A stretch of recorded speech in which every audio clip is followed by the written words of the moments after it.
ఫిబ్రవరి 21, 2013 మనం మర్చిపోకూడని రోజు. ఎందుకంటే మనకు అదొక దుర్దినం. దుర్మార్గంగా ఉగ్రవాదులు బాంబులు పెట్టి పేల్చేసి మనుషుల్ని చంపేశారు. మన భారతీయుల్ని పొట్టన పెట్టుకున్నారు. ఇప్పుడు అది గుర్తు చేసుకుంటూనే ఇవాళ జరిగినటువంటి కొన్ని పరిణామాలని ఒకసారి వార్తల రూపంలో మీకు అందిస్తాను చూడండి. ముందుగా దిల్సుఖ్ నగర్ పేలుళ్ల నేపథ్యం 2013 గురించి మాట్లాడుకుంటే ఫిబ్రవరి 21, 2013 సాయంత్రం సుమారు 7 గంటల ప్రాంతంలో ఈ దారుణం జరిగింది. దిల్సుఖ్ నగర్ బస్ స్టాప్ మరియు A1 మిర్చి సెంటర్ వద్ద సైకిళ్లకు అమర్చబడినటువంటి IED బాంబులు వరుసగా పేలాయి. 18 మంది ప్రాణాలు కోల్పోయారు. 131 మంది తీవ్రంగా గాయపడ్డారు. వాళ్ళందరూ ఇప్పటికీ కూడా న్యాయం కోసం ఎదురు చూస్తున్నారు. ఏంటా న్యాయం అనుకుంటున్నారా? ఈ కేసును NIA విచారించింది. ఇండియన్ ముజాహిద్దీన్ ఉగ్రవాద సంస్థకు చెందినటువంటి యాసిన్ భత్కల్, అసదుల్లా అఖ్తర్, జియావుర్ రెహమాన్, తెహసీన్ అఖ్తర్, ఐజాజ్ షేక్ అనే 5 నిందితుల్ని దోషులుగా నిర్ధారించింది. అంటే జడ్జిమెంట్ పాస్ అయిపోయింది. 2016లో ప్రత్యేక NIA కోర్టు వీరికి మరణశిక్ష విధించింది. ఎప్పుడండి? 2016లో. ఇప్పుడు 2025 ఏప్రిల్ 8న తెలంగాణ హైకోర్టు కూడా, అంటే రీసెంట్గా తెలంగాణ హైకోర్టు కూడా వీరి మరణశిక్షను ధృవీకరిస్తూ తీర్పునిచ్చింది. 2013, 2026 ఘటన జరిగి 13 ఏళ్లు కావస్తున్నా కూడా కోర్టులు మరణశిక్ష విధించలేదు కదా.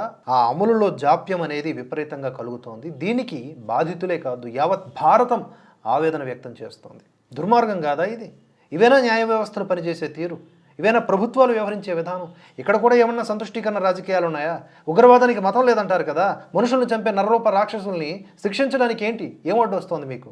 నిందితులకు శిక్షలు త్వరగా అమలు చేయాలని, అప్పుడే మృతుల ఆత్మలకు శాంతి కలుగుతుందని బాధిత కుటుంబ సభ్యులు డిమాండ్ చేస్తున్నారు. ఇదిలా ఉండగా ఇదే రోజున మరొక భయంకరమైన వార్త ఏంటి అంటే, హైదరాబాద్లోనూ అటు ఢిల్లీలోనూ మరో ఉగ్రదాడి జరగనుంది అనే వార్త.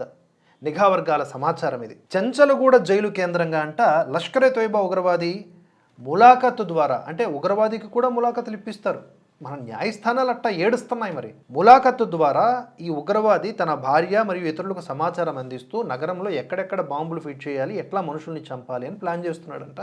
ఈ అనుమానాలు బయటకు వచ్చినాయి. నిఘా వర్గాల సమాచారం కూడా బయటకు వచ్చింది. దీంతో స్పందించినటువంటి పోలీసులు సైదాబాద్, ముసారాంబాగ్, మలక్పేట వంటి రద్దీ ప్రాంతాల్లో నిఘా పెంచారు. హై అలర్ట్ ప్రకటించారు. దీంతో పాటుగా ఢిల్లీలో కూడా ఇలాంటి ప్రమాదం జరిగే అవకాశం ఉందని ఢిల్లీ పోలీసులు కూడా రెడ్ అలర్ట్ ప్రకటించారు. ఢిల్లీలోని ఎర్రకోట, చాందినీ చౌక్ ప్రాంతాల్లోని ఆలయాల వద్ద దాడులు చేసేందుకు పాక్కు చెందినటువంటి ఉగ్ర సంస్థ లష్కరే తోయిబా ప్లాన్ చేసినట్లుగా తెలిపారు.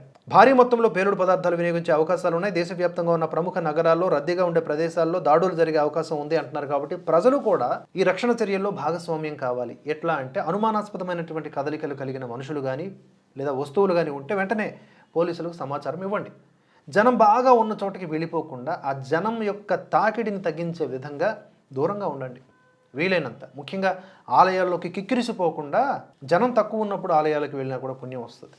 లేదంటే మనం ఎక్కడైతే రద్దీగా ఉండి కిటకిటలాడిపోయే పరిస్థితులు ఉంటాయో అక్కడ రక్షణ చర్యలు కూడా చేతులెత్తేసే పరిస్థితిలో ఉంటుంది. కనుక అక్కడే ఈ ఉగ్రవాదులు బాంబులు పెట్టే అవకాశం ఉంది. కాబట్టి జాగ్రత్త, తస్మాత్ జాగ్రత్త. పోలీసులు మొత్తం అణువున గాలించలేరు కదా. అది లక్కీ లాటరీ లాంటిది. కాపాడవచ్చు, కాపాడలేకపోవచ్చు. కనుక ప్రతి ఒక్కరూ ఒక పౌరుడిగా, ఒక పోలీసులాగా భావిస్తే, బాధ్యతగా ఉంటే ఇలాంటి ప్రమాదాల నుంచి బయటపడే అవకాశం ఉంది. కానీ మొత్తంగా ఏంటంటే 2013లో జరిగినటువంటి ఆ ఉగ్రదాడులకు సంబంధించిన నేరగాళ్ళు, దోషులు ఇప్పటికీ జైళ్లలో హాయిగా ఉంటున్నారు. అప్పుడే మరణశిక్ష విధిస్తే ఇప్పటిదాకా అట్లా పేర్లు గెలుగుంటా కూర్చున్నారు అనమాట. ఎవరు? ఎందుకు? ఇది మన దేశ పరిస్థితి.